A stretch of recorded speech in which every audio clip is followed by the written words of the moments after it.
Hello, welcome back to The Good, the Bad and the Stupid. It's Friday the 13th of September. Friday the 13th. Are you superstitious? If you are, it could be a bad day. There might be that masked man lurking around somewhere in the dark, waiting to take some names. If you're not superstitious, then it's just going to be a normal day, just like all the others. In fact, I have more go wrong plenty of days of the year other than Friday the 13th. Although saying that, I did walk somebody's dog this morning and it sprinted out of my hand and chased a squirrel across the busy rush hour traffic. Luckily, I'm glad to say that it survived. Otherwise, I'd have that Friday the 13th story hanging around my neck for many, many years to come. So I don't think I'll be rushing out to do that any day of the year, let alone on Friday the 13th. But yeah, I wanted to know where Friday the 13th actually came from. Some of you might know this already, but I didn't know that it come from the Jesus' Last Supper, because there were 13 people there and it happened on a Friday. So if you didn't know that, you've learned something there today. But it's just a superstitious, and as many as I guess that's for Christianity. So if you're not even religious, it shouldn't really bother you anyway. But there's different superstitions around the world here. I've just picked up a couple different kinds of superstitions here. Touching wood to steer clear of bad luck is a common superstition in the UK, but in Argentina men touch their left testicle instead, because apparently the right-sided ones don't have the same power. So there you go. Touching wood is quite popular in England. Also, was it called? We think stepping in dog poo is lucky. Well, we say it is. It's actually really unlucky, isn't it? Really, but if you are, you'd like to say that stepping in dog poo is lucky. France do the same, but they say if you're stepping it with your left foot, it's lucky. If you're stepping it with your right foot, you're unlucky. And if you walk both feet through the carpet and your mum smashes you over the head with a frying pan, you're very unlucky. So what's the other thing? Making toast is an important tradition in Britain, but teetotalers may want to avoid doing a cheers in Germany, because the Germans believe that if you cheers with a glass of water, then you are wishing death on everyone that you're drinking with. So there you go, you'll be frowned upon there. And I think I've got some friends in England who will be frowned upon anybody drinking nothing but water whilst celebrating and trying to have a good time. You know, horses for courses, isn't it? What day of the week is it? If it's a Monday, drink the water. If it's a Tuesday, drink the water. If it's a Saturday, come on, you've got to up your game a bit. You can't drink a water and cheers on a Saturday night out. I'm only joking, of course you can. I've done it many times. I've been the designated driver plenty of times, and believe me, those pissheads then are annoying. I've also been the pisshead as well. I've been the annoying pisshead as well with the driver. Probably think I'm a fucking right loser. Anyway, Prince Harry, Prince Harry broke protocol yesterday, didn't he? When he was, this one almost fucking sent the internet crazy because he closed his own car door. Can you ever imagine being that so-called important that it actually causes mayhem that you've got photographed closing your own car door? I'm glad that he did it, but I mean, it's just pathetic that is even any kind of newsworthy. You know, they're saying that Meghan did it months before, and now he's kind of copied suit to try and you know, be down with the kids, if you like. So it's pretty strange that everyone was saying, no, I can't touch the door. I'm not, that's not protocol. Somebody's going to have to do that for me. It must be really actually annoying to have somebody have to do all that for you. It might be good at first few days, but then you just be like, oh, for fuck's sake. Do I have to wait for him to get out and walk all the way around to let me out the car? So anyway, that one broke the internet and people were taking the piss out of it all day long on Twitter. And I can't remember any of the comments, but another thing that people were taking the piss out of on Twitter was Stephen Yaxley Lennon. Who? Stephen Yaxley Lennon. Who? Tommy Robinson. Who? That's right. Okay, so Tommy Robinson has got out of prison today, didn't he? And he basically came out with like this big shaggy hairdo and a big shaggy beard. Looks like have they purposely kept razors away from him, or has he just let himself go in the prison because he come out and he just looked totally different, and the internet were just taking the piss out of it. Like, it was really funny. Everyone was putting pictures up of equivalent pictures of him. I had to get involved. People were putting pictures of Ian Beale when he was bedraggled, and pictures of the werewolf out of, what's it called? The Carry On films. Remember the werewolf with the square head? And I ended up, I thought I'd have to get involved in that. I stuck one up of Cupid Stunt, the one, the old Kenny Everett, when he's like the woman with the beard, and also another one of an Ewok, because he just looked like short, frumpy, with this big sort of crazy hairdo, like. So I don't know if he's got, he's lost the plot or whatever. He's come out. I didn't bother listening to the interview. I couldn't be bothered with it. But at the same time, Tommy Robinson's back in town. He's probably got a book and everything to write off the back of that. You can't lose in that sort of situation, can you? Because you go down, all of a sudden you've got a story to tell. So then people are going to buy your book when you come out and write about your 2 months inside where you didn't let your hair grow, or you let your hair grow in some kind of protest. I'm not going to shave my hair and my beard protest. Loud aggressive couple have sex in front of Blackpool coach trip passengers. Loud aggressive couple had sex in front of Blackpool coach trip passengers on the National Express. Was that on the way? I don't know if I didn't read the article. Are they on the way there or on the way back? If it's on the way there, it's a little bit fucky. On the way back, you can probably see it, can't you? Because they're just hammered. But if they're on the way there, that's like pretty sort of, that's kind of, what's the word? Exhibitionist, to say the least. And I can imagine the people on the coach are just people. You'd have some people just going home, wouldn't you, from work or something or other. I don't know. But anyway, it was very much frowned upon, and the couple had been banned, and the National Express were praising people for bringing it to their attention. Apparently, they were trying to tell the couple to stop it, but they were telling them to fuck off. So there you go. They were obviously right in the moment. Can't have been very pleasant being sitting next to that. You're there trying to do the word search or the crossword, and somebody's like, getting down and dirty, or I don't know what kind of positions they might have been getting into. Cowgirl, reverse cowgirl. What else can you do in that small seated area? Probably be rubbing up against the other passengers. So anyway, there you go. That's what you're going to get if you're going to go to Blackpool. This is pretty much standard, isn't it? I think I remember when we went to Blackpool, everyone was absolutely hammered by 6 o'clock. People missed the coach back and everything. Somebody got arrested, or I think they got left behind, and they went for a piss, and the coach drove off and left them behind. Everyone said, "Is everybody on the coach?" And everyone went, yeah. And the coach took off, and he was actually having a piss somewhere, and he ended up getting nicked because he was out of his brains, didn't know where he was. So there you go. But that's Blackpool. That's what you go for. Everyone wants a story, so just don't go there on Friday the 13th, otherwise you'll attach that to your superstition and go in, right, last time I do anything on Friday the 13th, just have visions of this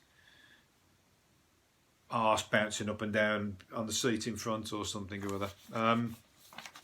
Was it singer Sam Smith has come out and said that he's gender neutral, is it? Gender neutral. Singer Sam Smith has asked friends and family to no longer refer to him by gender, instead asking them to use they instead of he. Don't know, make your own mind up about that one. He's basically got drilled on social media as well, but he doesn't know whether he's man, woman, male, female, bisexual, sexual, heterosexual. I mean, it's crazy, isn't it? It's like music. When they keep coming out with a new form of music, there's another form of identity. I'm not knocking people for not knowing where they are or what they are, but people are jumping all over it and that, going like, has he got another record to sell or something or other, thinking it was some kind of marketing ploy or whatever. But it's like there's another form of sexuality comes out all the time, doesn't there? So there's quite a few different variations now, so it's hard to know where to put yourself, I imagine, in those situations. So I think gender binary means that he hasn't decided or doesn't want to be. If it is just a case that I just don't want to be, and it's a little bit pretentious, isn't it? If it's because he's down and he doesn't actually know where, who, why, or what he is, then I guess it's sad, because you know, it must be quite confusing, that, I imagine. But anyway, he wants to be called they. He could also be multiple personality disorder. He might be schizophrenic. Maybe he's one day he wakes up, he's like, I'm a woman today, I'm going to put my dress on. Next day he's like, you know, back to being a man, or whatever else. God, it's like fucking Wurzel Gummidge, keep putting on a different head. Must be quite confusing. So, well, like I said, I'm not knocking it. It's just quite hard to understand, I guess, if you're not that way. Labour could offer voters a 4-day working week in a radical bid to lure them away from the Tories at the next election. I'm in. Where do I sign up? Labour offering a 4-day week. It's cracked me up when they offered what's it called? They offered 4 extra bank holidays, and 4 extra bank holidays, which only takes us up to the level with what the EU are getting anyway, because we apparently get 12, I think, and it takes us up to 16. And people were losing their shit, complaining about it and everything. I was literally, as soon as I heard that, I thought, surely that is a fucking game changer. Everyone's going to literally jump on that, forget anything else to do with politics, and they'll be like, 4 fucking extra bank holidays, 4 extra days off. I thought everyone's going to be all over it like fucking, you know, like flies on shit, but fucking nobody. Well, a lot of people were dissing it and going, oh my God, they're going to break the country, they're going to ruin it. How do they think the world's going to turn after we get given all these extra days off? Who's going to do these jobs? And I was like, who are these people? They're kind of like, how can you not agree that you will get an extra day off? They've got to be the business owners, surely. Sure, I just thought everyone would be all over it, and they wasn't. And now the same thing, I think, is happening here, because these are offering a 4-day week, which everyone should be like, woohoo! You know what I mean? Imagine that Friday you could get the National Express to Blackpool. You know, it's almost like a sex show on the way to Blackpool, and you can do that every Friday because you've only got to work 4 days. But people are moaning about it. I just can't believe it. So anyway, you've got my vote on the bank holidays. You keep the bank holidays, you keep the 4-day working week. And I'm self-employed. Hang on a minute, I'm actually self-employed, so it doesn't even account for me. It just means that I don't have to hang around by myself on those Mondays when everybody else goes back to work. It means I've got some so-called drinking buddies, even if we are drinking water, and you know, we just won't do the cheers like they do the Germans, but Monday drinking club or whatever. A few waters down at get some of the alcoholic water that was on the other day that is coming out in America. The alcoholic water I spoke about last week. It's for the hardcore alcoholics that have to pretend that they're sipping a glass of water, but it's actually hardcore fucking gin or something like that. Football teams can bamboozle the opposition by playing in stripes. Boffins claim scientists have discovered that predators in the wild found it harder to catch prey with stripes if the animal moved fast enough, and they're saying that the same would go for footballers. So ladies, if you want to, or men, if you want to avoid predators in their nightclubs, get your stripes on, because they won't know how to decipher whether you're game or you're not game or whatever. Apparently stripes is something that bamboozles the animals, and maybe it'll bamboozle the pissheads. So there you go. There's a little ploy or a little tactic there. If you're hanging about in, what's them clubs called? The Ritzy or whatever. You know, the ones where everybody's horny, especially on that coach to Blackball. A pilot has had an anxiety attack above the UK. A jet co-pilot had an anxiety attack as they were coming into land and had to leave the cockpit and left the guy to land it by himself. So charming. Lastminute.com, he's got up and walked out of his chair, and the other guy's gone, like, had to land the plane by himself. Luckily, he was able to land the plane.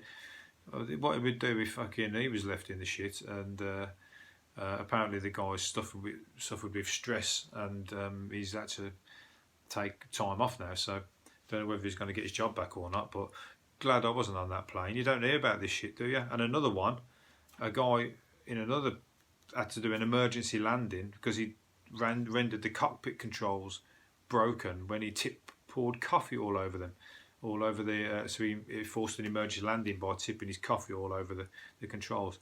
There's some crazy shit going on in the cockpit that we don't. It's like that film, isn't it? Airplane. Probably not. But where they're flying to, is it like Magaluf or somewhere like that? Maybe the pilots are not far off getting involved as well. But just using the autopilot and then having a party up front. So yeah, the spilling coffee all over the controls ruined the cockpit. So you forget that they're just normal people up the front, aren't they? Same problems as everybody else. They only need one off day, and everybody's got an off day. So luckily, everyone survived and made it to the holiday, and then basically had to do it all again on the way back. Never really had too much of a negative incident on the airplanes. There's some scary, what's it called? Some scary turbulence a few times, but. I remember a woman next to me sat in a thing next to me, passed out on my shoulder. Apparently, she was wearing a what's it called, a painkiller patch, and this painkiller patch with the altitude went to her head, and like she just literally passed out. And then this was the turbulence was going. I've had to stand out in the tunnel, and the turbulence is bouncing the plane up and down. But I had to let the stewards in with the oxygen because this woman. So I'm like. Fucking unstrapped in or whatever, so that was a scary experience. She survived. She come back around. Didn't apologise either. Not too happy about that. Panto fans in Shrewsbury were left stunned when Brad Pitt was unveiled as the star of the show. However, posters promoting the Aladdin production had a type error, and it was actually Brad Fitt. There was a guy called Brad Fitt, and he's been a show stand-in for a regular for 10 years, and he's actually plays Widow Twanky. So everyone was losing their shit because Brad Pitt was going to play Widow Twanky. Where was it? Who does he say it is?